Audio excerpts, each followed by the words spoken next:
Eleifa, Moshua Baba, Ojibareli Motuba.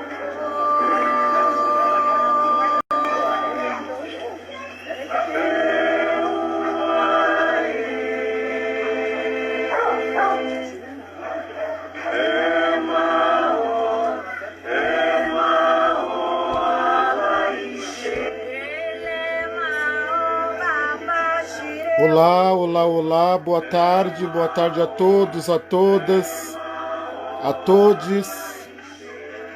Hoje é dia de Oxalá, não é? Dia de se vestir de branco. Tô passando aqui rapidinho só para dividir com vocês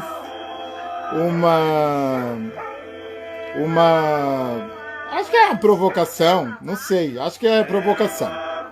Acho que é uma provocação.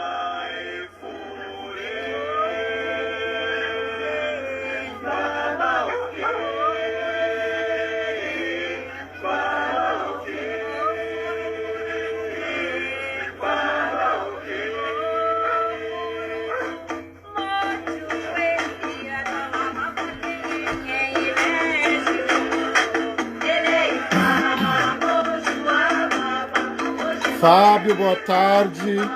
Obirim Nodara. Ô, meu amor, como vai?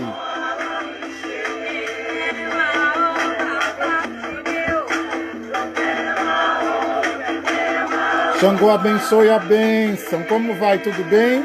Na medida do possível, como é que vocês estão?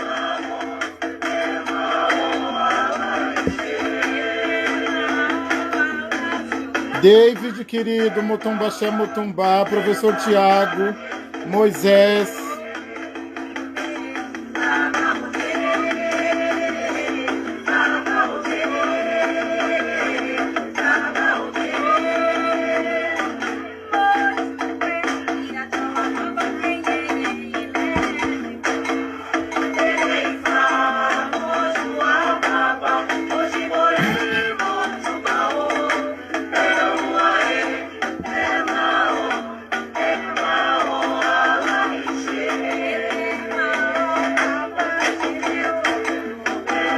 Ana Negraió.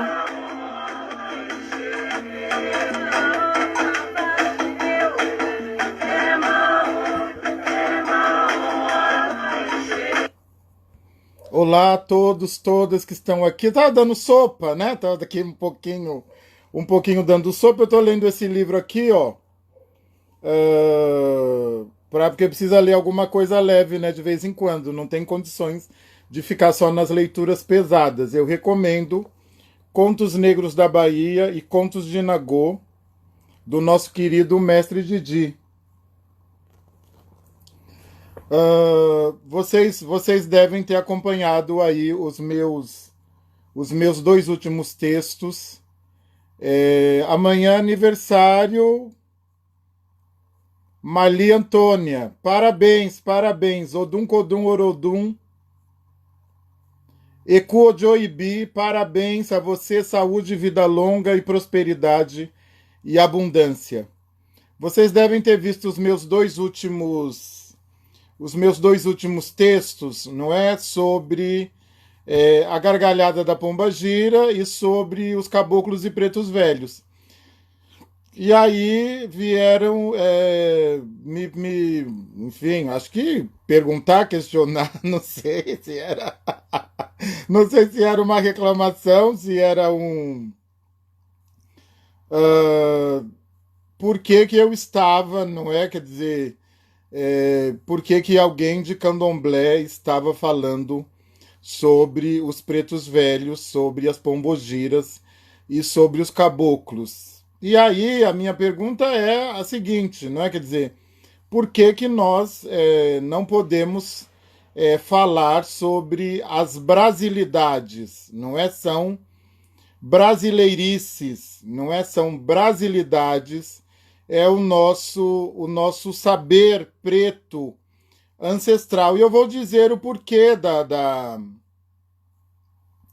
E até acabei vendo alguma coisa relacionada aos meus textos, que os caboclos e os pretos velhos pertencem exclusivamente à Umbanda e as pombogiras, não é, pertencem exclusivamente à Umbanda. Esse discurso, ele é o típico discurso dividir para conquistar. Não é, quer dizer, é o tipo de discurso, do discurso que a gente adota e que nós acabamos aceitando, e é um discurso de miséria epistemológica, não é? É um discurso de uma miséria imposta, e ao mesmo tempo é um discurso de aceitação, não é? De uma estratégia de guerra, uma estratégia do Estado colonial, que é uma estratégia do dividir para conquistar. Ora, nós sabemos que aqui em São Paulo, todo mundo sabe, não é novidade para ninguém, que nós sabemos, primeiro, não é que o que nós chamamos hoje de candomblé, não é, começa lá no século XVI, XVII com os calundu. E os calundu eram tidos como baixa macumba. O calundu, ele era a prática espiritual de origem banto, até porque no século XVI, XVII nós ainda não tínhamos, não é? Nós não tínhamos os Yorubá no Brasil, não é? E até quando alguém começa, não é, a trazer essa ideia de quem foi que forjou essa ideia de nagocracia? Quem foi que privilegiou os nagôs? Não é? Quem privilegiou os nagôs? Isso se deu a partir da academia, não é? Quer dizer, já no século XIX, a academia começa a se debruçar sobre a escravização no Brasil, e a escravização, não é? Quer dizer, os últimos a chegar no Brasil, não é, por meio da escravização de pretos e pretas desumanizados, foram os iorubás. Então, por que a gente tem uma certa nagocracia imposta nas tradições de matriz africana no Brasil? Porque a academia acabou privilegiando o que ela tinha à mão. Mas nós sabemos, não é, que muito antes de chamar o candomblé como candomblé organizado, nós já tínhamos, e também muito antes da organização da Umbanda, nós já tínhamos o que nós vamos chamar de baixa macumba, não é? E a baixa macumba era justamente essa prática espiritual preta, não é? De origem banto. Então, me causa um certo incômodo, né, estar todo momento falando, né, para que as pessoas não caiam na armadilha, não é, do colonialismo, para que as pessoas não caiam na armadilha do etnocentrismo, para que não caiam, não é, nas armadilhas do dividir para conquistar. Não é, quer dizer, os meus textos, não é, esses últimos que eu escrevi sobre Pombagira e sobre Caboclos e Pretos Velhos, são textos com uma visão, não é, decolonial, não é, quer dizer, são efetivamente instrumentos discursivos de luta decolonial contra o Estado colonial, contra, não é, o que o nosso querido Luiz Rufino vai chamar de carrego colonial, e contra essa necessidade etnocêntrica de sempre, né, se colocar no lugar de supremacia, não é? Isso está muito associado à branquitude, a esse lugar filosófico, ideológico, político, de querer, não é? Sempre ocupar um lugar de originário, de privilégio, de supremacia sobre o outro. Ora, todos nós sabemos, o candomblé, sobretudo em São Paulo, ele só se torna terra fértil a partir das casas de Umbanda que tinham como é, patronos e patronas pretos velhos, pretas velhas, caboclos e caboclas, e também os Exus e as pombagiras, não é? Então, me parece um equívoco epistemológico, não é? Quer dizer, você querer responder, não é, a um texto decolonial, não é, que luta contra o poder do colonialismo, não é? Quer dizer, me parece que quando você faz isso, você está justamente afirmando um lugar necessário de combate, não é? Você está justamente reafirmando esse lugar necessário de combate mesmo, não é? Flávia, que é da sociologia, ela está aqui, eu já estou chamando. Vamos tentar conversar com as pessoas que querem falar também, porque Flávia, arruma sua câmera. Não, não foge não. Volta aqui.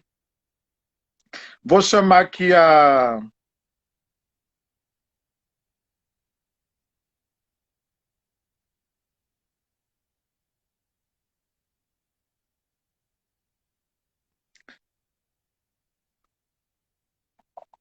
Estou convidando algumas pessoas aleatoriamente, não é?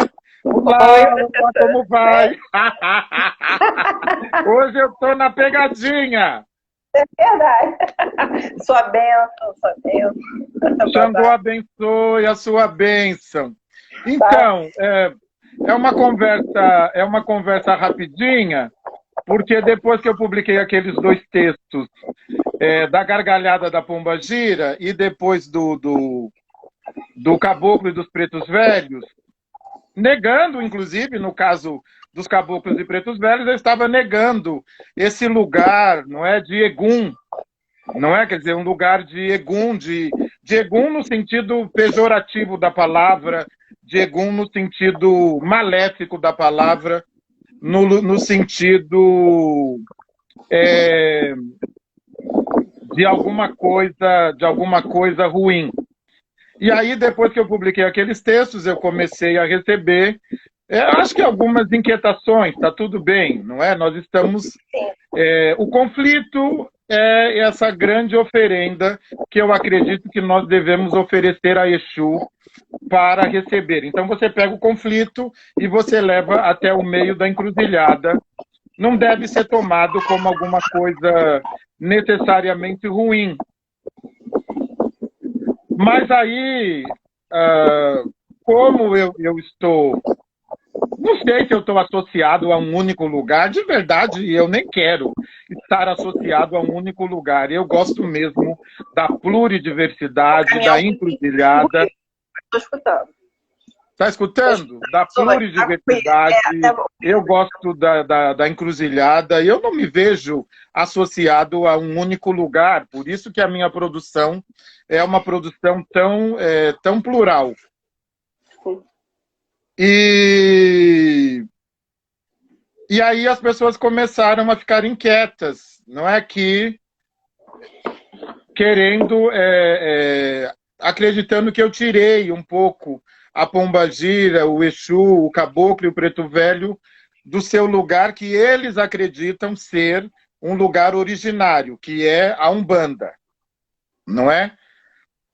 E não sei, me parece muito etnocêntrico e uma necessidade que me soa, uma necessidade de falta mesmo, né? Falta de letramento do que eu chamo do que eu tenho utilizado, né, como letramento racial, falta de compreensão da luta que nós precisamos, neste momento, travar juntos. A gente não vai poder travar essa luta, não é, querendo que coisas sejam especificamente só suas, ou só minhas, ou só daqui, ou só de lá. Não é? Quer dizer, nós, neste momento, precisamos travar uma luta necessária e tardia juntos. Não é uma luta que tem a ver com empretecer as coisas já pretas. Não é? Sim, tem um Fanon, eu gosto muito dele para pensar algumas questões. Eu acho que assim, as questões relacionadas às lutas de libertação, que são lutas do cruzo da encruzilhada, né? Então acho que a gente está no caminho. É nesse encruzamento que eu acho que a gente promove o conflito e o movimento. Sem conflito não há movimento. É preciso a gente se deparar, né, de dentro do nosso interior, daqueles saberes... Ui, caiu! Dos saberes pretos que constituímos, né? Fazer esse cruzamento, esse cruzo, como o senhor diz, que está lá no Luiz Rufino, da Pedagogia das Encruzilhadas, né? Fazer esse cruzamento e, a partir daí, a gente conseguir partilhar de um pensamento, acho que descolonizado. O Fanon, ele diz que o movimento negro, né, tem uma questão ainda a ser dada, uma tarefa. Eu acredito também nisso, porque na medida que a gente não reconhece as diferenças no sentido de nos unirmos num propósito, a gente acaba cometendo um fratricídio, que ele fala. Ou seja, as diferenças nos matam e a gente não consegue caminhar, engessa. Né? O que seria esse patricídio? Seria eu não conseguir lidar com as diferenças daqueles irmãos, daqueles caminhos que estão colocados. Então, acho que a encruzilhada, quando eu li a obra do Rufino, até indicada, né, pelo senhor, foi um ponto assim, muito interessante de achar, né, uma chave para entender os processos que nos matam diariamente, produzem subjetividades também muito embranquecidas, né? Então, acho que é isso. A gente está perdido no caminho e não acreditar no que aquele povo ancestral construiu é estar embranquecido, é estar com esse pensamento colonial. E a gente vai matando uns aos outros, saber qual é a diferença, o que está certo, qual é o caminho, né? O nosso povo, eu acredito muito nisso, o nosso povo ancestral, eles não tinham dúvida, eles tinham o caminho da certeza porque eles estavam com esses saberes pretos de outros ancestrais. Então é isso, né? Eu acho que a gente precisa reconhecer, temos diferenças, mas que não nos engessam. Elas podem construir caminhos, possibilidades. Elas Eu tenho não são de pensado, voltar. eu tenho pensado muito nisso, sabe? E Cai de novo. eu já escrevi sobre isso também, não é? Em algum momento, não é? Quer dizer, em algum momento a gente acabou aceitando, não é? Uma miséria imposta, não é? Quer dizer, a gente tem cedido a um pensamento miserável. Essa é a grande verdade. Não é? Quer dizer, quando para me reconhecer como alguém, não é? Quer dizer, quando eu faço esse movimento de que para me reconhecer alguém, eu preciso negar, não é? Negar o outro, negar o outro, não é? Que também é um eu. Eu tô chamando isso de uma aceitação de uma miséria colonial imposta, não é? Então, a gente vai ter que se abrir para um pensamento que eu chamo de pensamento, tá tudo bem, de pensamento abundante. E aí, tem me incomodado também muito, né? E deve ser um incômodo seu também, e me incomoda muito advogar, né, sobre nós, de comunidade terreiro, tirar esse lugar que nós temos, né, esse lugar, e querer encontrar nesse lugar, de alguma maneira, justificativas para que esse lugar seja um lugar de neutralidade política. Não é? Quer dizer, por que eu estou querendo que esse lugar seja um lugar de neutralidade política. Ora, porque é justamente sobre o incolor, é justamente sobre o transparente, é justamente sobre o neutro que as forças hegemônicas podem atuar. Faz sentido para você essa minha fala? Sim, né? Porque é a produção desse apequenamento. Oi, que eu tô Olá, falando, gente, olá, olá, como vai? mosquito, né? Já vou falar. Essa produção do apequenamento, né? Eles precisam produzir uma produção do apequenamento para nos tornarem, nos colocarem no complexo de inferioridade, e aí, a partir disso, você não consegue produzir uma lógica diferente, você se enquadra para ser aceito. Né? Eu acho que, assim, em algum momento, eu acho que foi preciso, sim, ceder um pouco as bases, e nossa ancestralidade é sábia. Eles vão fazer de uma forma, né, que, ao mesmo tempo que você constrói irmandades que tem igrejas, no fundo da igreja você tinha os batuques dos terreiros. Então, a gente tem que ter uma leitura temporal. São estratégias de sobrevivência de acordo com aquele tempo. Mas será que no tempo presente a gente não pode construir as nossas e que não seja dessa forma que a gente se coloque politicamente? Eu acho que sim. Mas para isso é preciso ter, né? Eu acho que isso que o senhor fala é perfeito e que o Luiz também fala. É preciso refundar, trazer à tona essa filosofia, né? Que filosofia ainda é um termo embranquecido, mas os saberes pretos, eles têm que estar no centro. E se a gente não começa a pensar assim, a gente vai começar a achar que vai começar a produzir apequenamentos para poder se enquadrar. Né? Eu estou pensando que eu tenho advogado, não é, que nós aceitemos, não é, a diacronia, como você falou. Nós aceitemos a diacronia, que nós aceitemos o século XXI.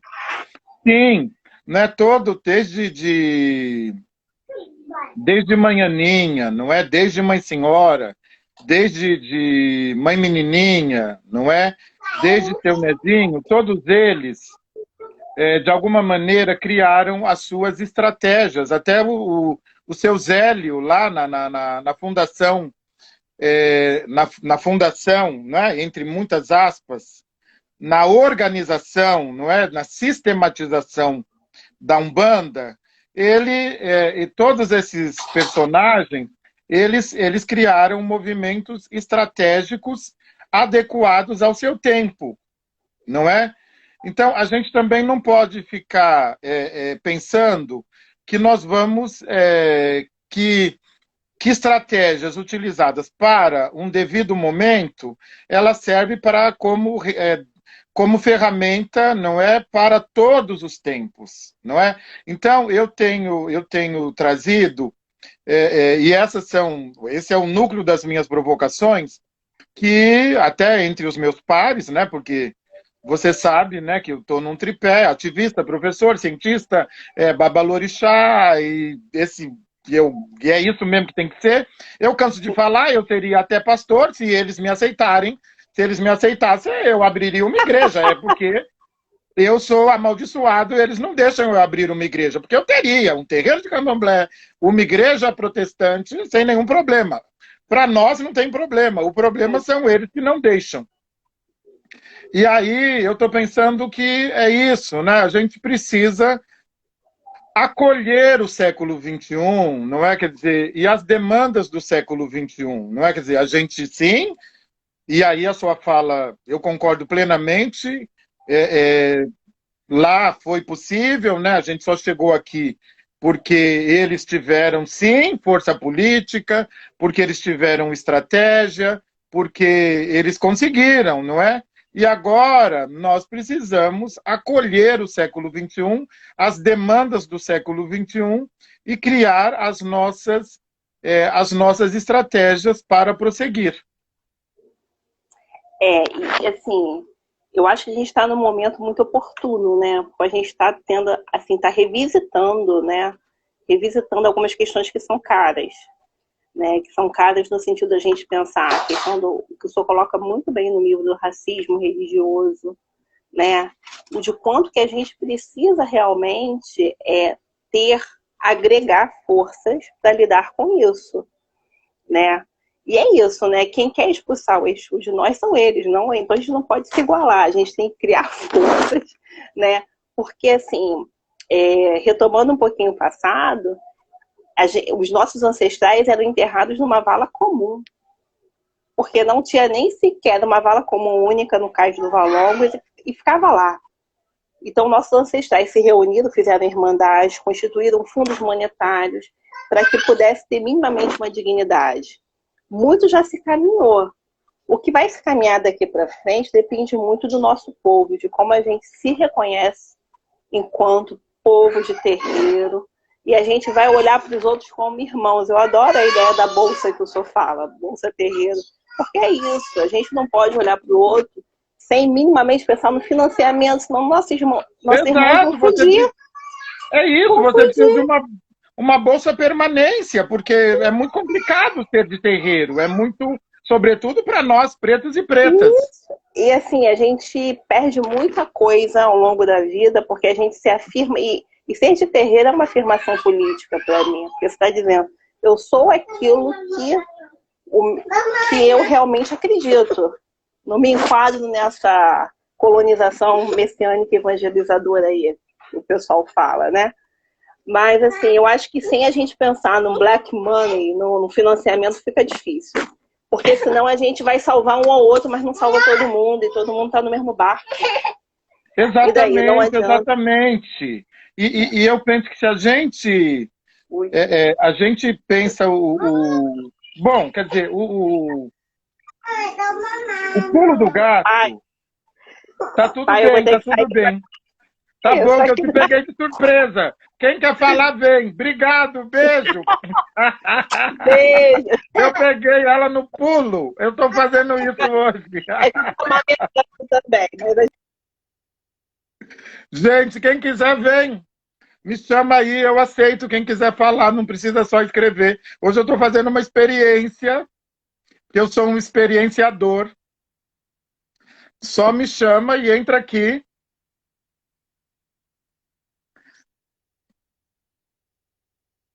Só me chama e vem não é, quer dizer, eu estou pensando, não é que nós precisamos, eu tenho brincado um pouco com uma noção de bolsa permanência, que é um pouco um plágio daquela história de bolsa permanência para que as pessoas pretas e pretos, não é, continuem na faculdade, que não basta você permitir o acesso, não é, que depois você precisa de fomento, você precisa de uma bolsa permanência, porque essas pessoas sequer, considerando o racismo e as suas fragilidades, não é sequer tem condições de se manter na faculdade, não é? E nós chegamos num momento que nós precisamos, não é, de uma bolsa permanência no terreiro, não é? Nós precisamos. Samantha está aqui, nós vamos estar juntos. Samantha, nós vamos estar juntos a semana que vem numa live. Caroline, Baba Regi de Oxum sempre me acompanha. Então, eu estou pensando, Bruno querido, muito obrigado. Está em Ouro Preto. Então, sabe, eu estou pensando o seguinte, a gente precisa parar de pensar como colonizado, como colonialista, como com pensamentos etnocêntricos. Vocês devem ter observado o meu discurso e também quem teve oportunidade. Quer falar, Dani? Dani, você quer falar? Eu te chamo aqui.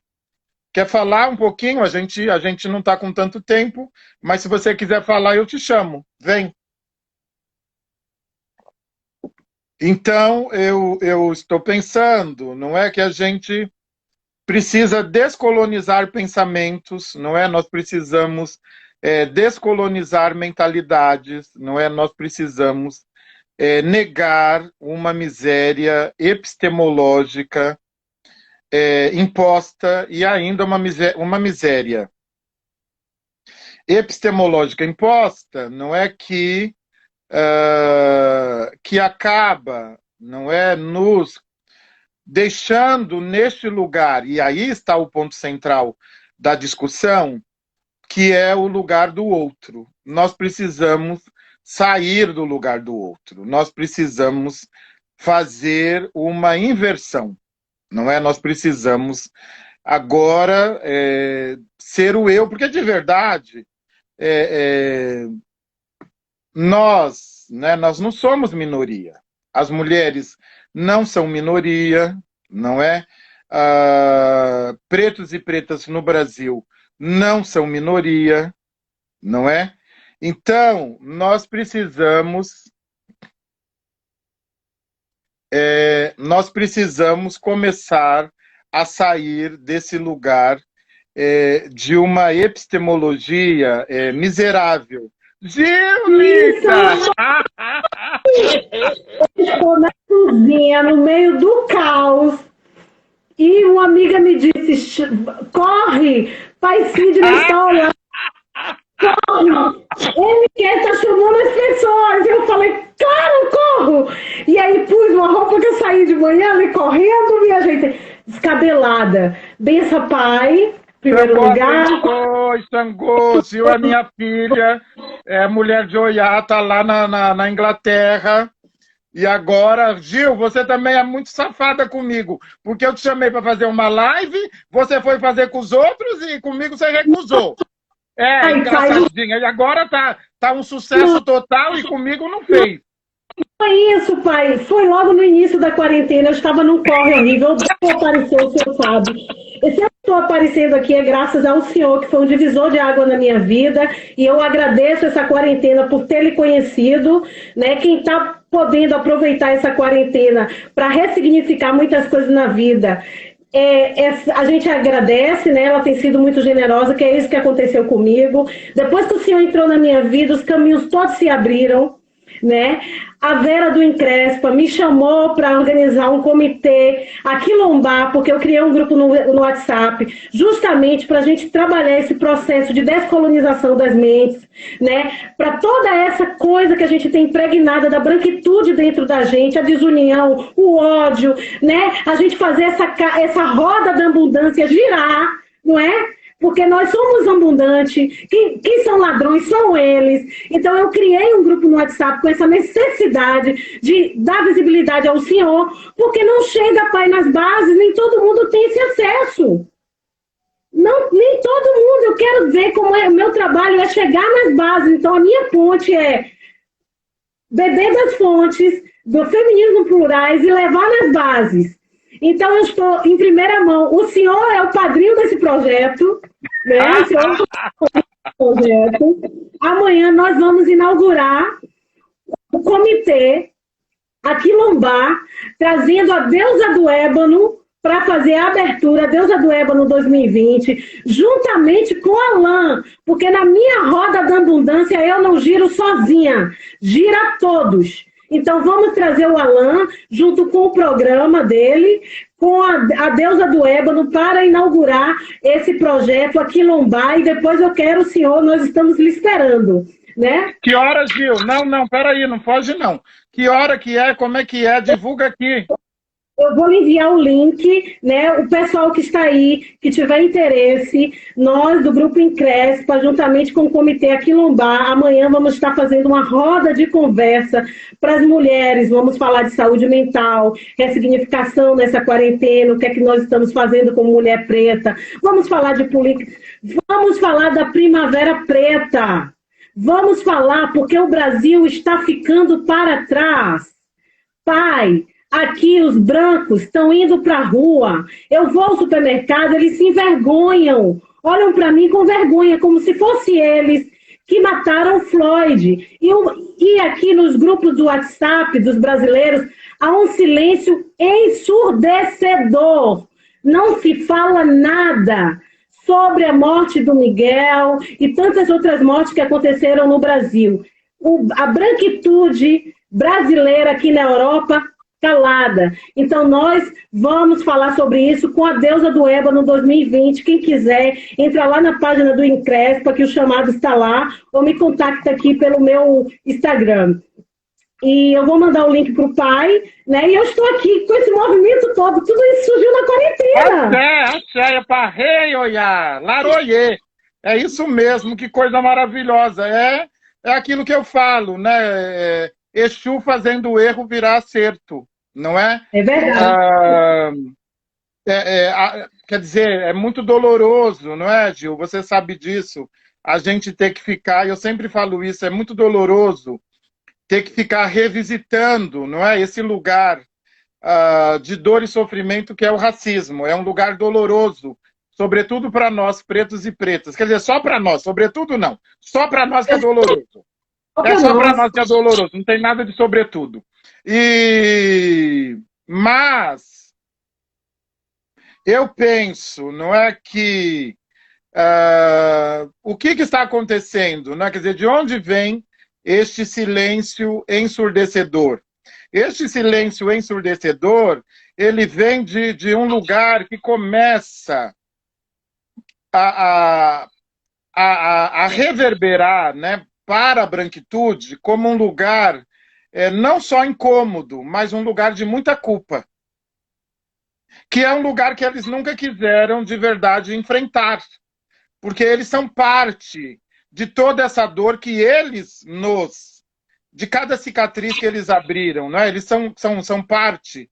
Quer dizer, quando você não reconhece o seu privilégio branco, imediatamente, não é? Quer dizer, você também não cria um movimento de reparação, não é? Quer dizer, e sim, né, nós precisamos de um movimento de reparação histórica, um movimento, porque tem a ver com as trocas exuísticas, não é? Quer dizer, essa banca está desigual, e ela está desigual, sobretudo para nós, não é? Quer dizer, eles continuam no seu lugar de privilégio, não é? Quer dizer, mesmo se a gente pegar, não, mas e a questão de classe? Tudo bem, tem a questão de classe também, mas se você olha para esse lugar de classe, você vai ver que ali também há atuando a questão de um privilégio branco e um desprivilégio preto. Então,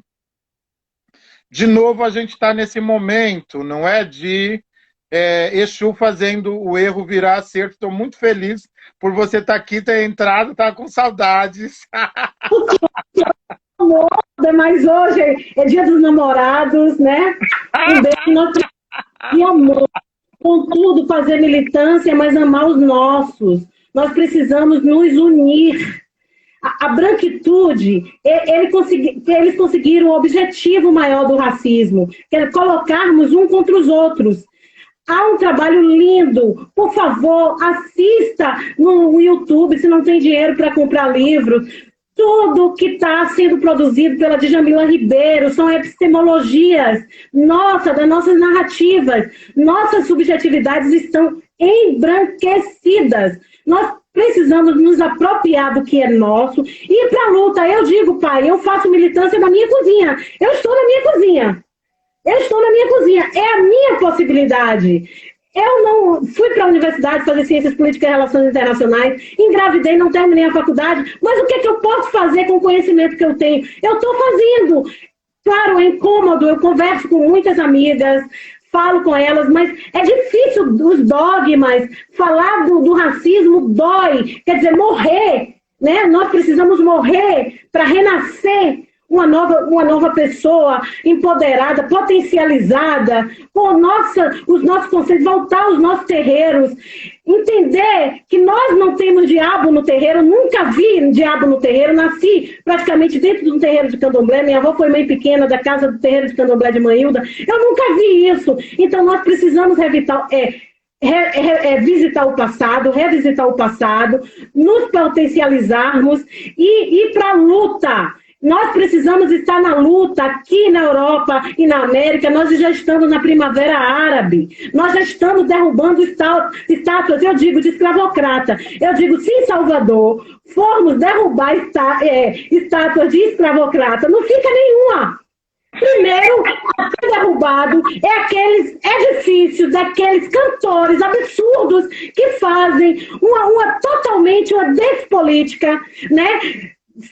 Sem consciencialização nenhuma, né? Colocando o pessoal para o axé music, se apropriando da nossa cultura, do nosso material cultural e nós na miséria. As favelas estão lá, não tem nada, eles nem sequer visitam a favela. Ontem a Thaís de Araújo fez uma live com uma pessoa que eu não vou pronunciar e a máscara caiu. Então eu estou nessa militância com o povo, fazendo essa ponte, porque as pessoas às vezes não têm acesso a uma linguagem mais formal, mas precisam saber o lugar que elas ocupam. Não sabe, pai, não sabe nem sequer que são pretas. Não sabe. Exatamente. E não adianta, quer dizer, não dá mais para a gente acreditar que alguém ou alguma instituição, sobretudo preta, pode assumir um lugar de neutralidade. O lugar de neutralidade é branco. Só os brancos podem assumir criminosamente um lugar de neutralidade. Entendeu? Então, você trouxe aí uma fala muito importante, e aí eu volto para o início dessa conversa, que é isso, não tem condições de... Nós não vamos... Quem que vai lutar se você não escolher um lado? Não tem condições de lutar sem escolher um lado, não é? Então, a paz é branca, a neutralidade é branca, a imparcialidade é branca. Esses lugares são lugares da branquitude, não é? E nós, veja a nossa magia, Gil de Oiá, veja a nossa magia poderosa. Nós nos reconectamos, nós negros, eu e você, um homem e uma mulher, nós nos reconectamos. Você aí na Inglaterra, eu no Brasil. Nós nos reconectamos pela internet, não é? Nós revisitamos a sua ancestralidade preta, de terreiro, de uma casa tradicional da Bahia. E quando nós fizemos isso, veja a magia que aconteceu nas nossas vidas, porque foi mais ou menos ao mesmo tempo. Não estou dizendo na sua vida ou só na minha, nas nossas. Então, quando nós decidimos fazer magia negra juntos, entendeu?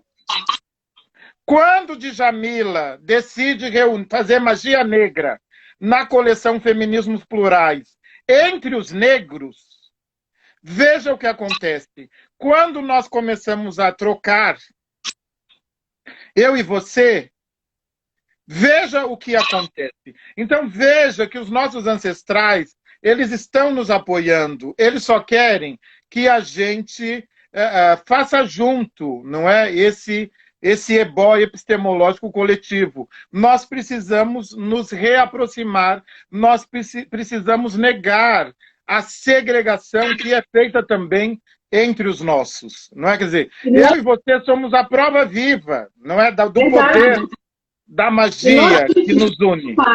Entender que a banca do mercado, que eu aprendi com o senhor, tem os dois lados, e nós precisamos de dinheiro, nós precisamos apoiar os terreiros. Está tudo muito bem, está tudo muito lindo, ouvi o pai Sidney, aprendemos muito. Alguém liga para o pai Sidney para perguntar, pai, está precisando de alguma coisa aí no terreiro, para ajudar os irmãos do terreiro? Sabe por quê? Esse senhor que está aí, ele acolhe aqueles filhos que vêm corrido dos familiares que não querem neopentecostais no terreiro. E quem banca isso? É o Estado? Ninguém banca, somos nós pretos. Nós temos que nos responsabilizar pelos nossos. Eu conheci o programa A Voz do Axé Me apaixonei, me responsabilizei, apadrinhei. Não é só o dinheiro, não, mas a autoestima, dizer você pode, você vai, vamos fazer conexões. Nós precisamos rodar esse capital entre os nossos, fazer escolha. Por que eu vou comprar no supermercado grande se eu posso comprar numa Irmã Preta? Então, tudo isso nós precisamos nos fortalecer. Nós vivemos num país, no mundo neoliberalista. O que vale é isso? Então, nós precisamos disso. Nós precisamos ajudar os nossos terreiros. Nós precisamos comprar os livros da coleção para o feminismo plurais, parar de ficar rodando com PDF, porque é um trabalho lindo. Eu nunca vi, pai. Eu saí do Brasil tem 18 anos. Eu nunca vi o Silvio Almeida. Eu me apaixonei, deixei de me apaixonar, porque eu sei que ele é casado. Mas eu fiquei louca, eu só ouvi, eu aprendi demais. Tudo isso que eu estou falando com o senhor é porque eu aprendi agora nessa quarentena. Eu vivi aqui trabalhando, gente. Então, nós precisamos fortalecer os nossos, fortalecer quem está no campo universitário, fortalecer quem está nas ruas, ouvir os nossos. Nós precisamos nos apropriar do que é o nosso e entender que eles que são os ladrões. É só ler o Legado Roubado, que está aí à disposição. Né? A Katiuska faz um trabalho incrível, incrível da filosofia africana. O nosso mundo não começou na Grécia, não é? O ebó epistemológico que o pai traz, então nós temos narrativas para a gente se defender e se apropriar do que é nosso, porque nós queremos um futuro melhor para os nossos filhos, para os nossos netos. Nós temos direito a viajar, nós temos direito a estar na universidade, nós não somos miseráveis. Temos que entender isso, parar de romantizar a favela e não se acostumar a ocupar os espaços, ir para os espaços deles e empretecer os espaços. É isso, é o pai que me potencializa para eu ter essa fala. Não, na verdade, a gente está a todo momento, é isso que eu tenho dito, nós estamos a todo momento partilhando, não é? Partilhando o que nós temos de mais caro, não é? Que é a nossa ancestralidade, não é? A nossa ancestralidade preta, que nós estamos partilhando agora, não é? Quer dizer, a escravidão nas Américas foram 12 milhões, no Brasil 5 milhões, não é? Quer dizer, imaginem o quanto, não é, que dos nossos não foram mortos, criminosamente mortos, né? É disso que se trata. E criminosamente mortos por conta da justificativa do empretecimento. E aí a gente sabe, a gente demora para a gente chegar nesse lugar, para a gente acessar isso, não é alguma coisa rápida, mas nós precisamos entender que nós temos um trabalho, que é um trabalho um pouco, um trabalho ritual, é um trabalho ritual, não é? É um trabalho muito ligado, não é, ao que nós praticamos nos terreiros, que é um trabalho de honrar quem nos honrou, não é? Quem nos honrou com a morte, não é? Nós somos resultado daqueles que nos honraram com a própria vida, não é? É difícil, porque a escravização, né, de pretos e pretas no Brasil sempre foi romantizada. Ela sempre foi romantizada, né? Então, escravidão, né, que eles usavam. Então, esse lugar sempre foi romantizado, mas esse lugar é um lugar muito doloroso, porque é um lugar de crime, não é? Quer dizer, é um lugar de crime, não é? Então, agora, né, Gil, o que nós estamos fazendo, nós estamos fazendo ritual, nós estamos fazendo um ritual de honra, quer dizer, essa luta, esse ativismo, esse apoio aos nossos, é rito, é magia, é um ritual de honrar aqueles que vieram antes e que, inclusive, nos apoiaram, né? Quer dizer, foram estes que nos apoiaram de modo que a gente pudesse chegar aqui hoje, não é, com a nossa idade, não é, nesse momento aprendendo sobre os nossos entendendo essas questões. Então, agora, a gente precisa dividir, não é?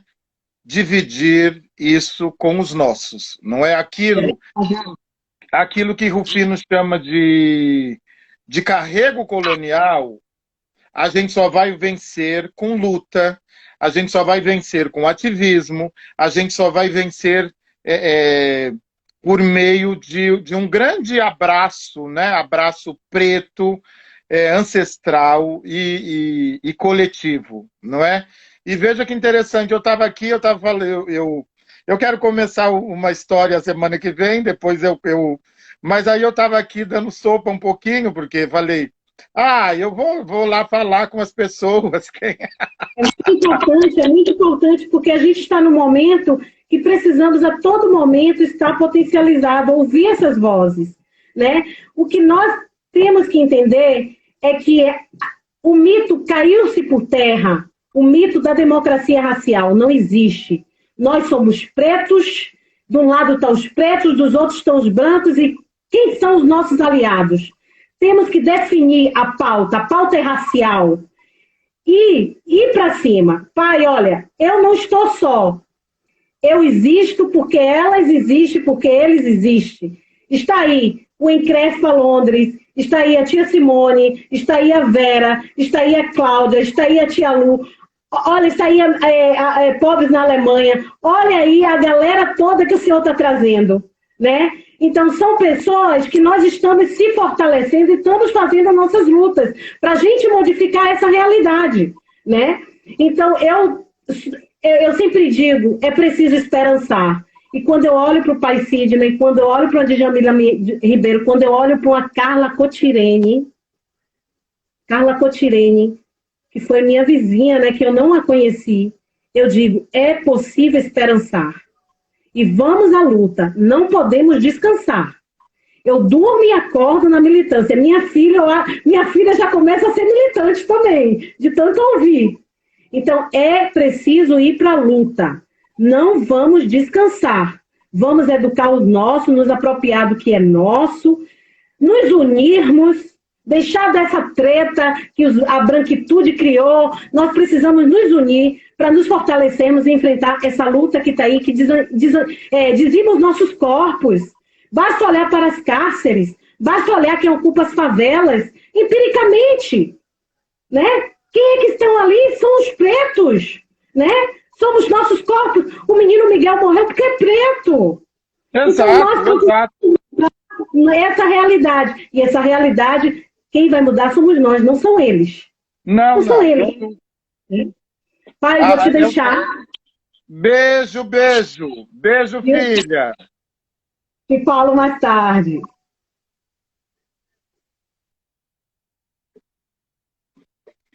Bom, vai ficar. Deixa eu ver, tem gente aqui, deixa eu ver, não sei se dá tempo.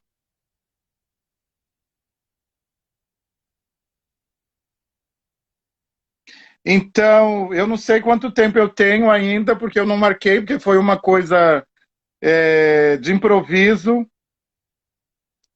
Mas a minha ideia é que a gente estreite os laços e que a gente converse mais, não é? E estão todos convidados a participar. Tá Elton querido aqui, Cláudia, Vera, Marcos, e eu vou terminar essa nossa conversa com uma cantiga.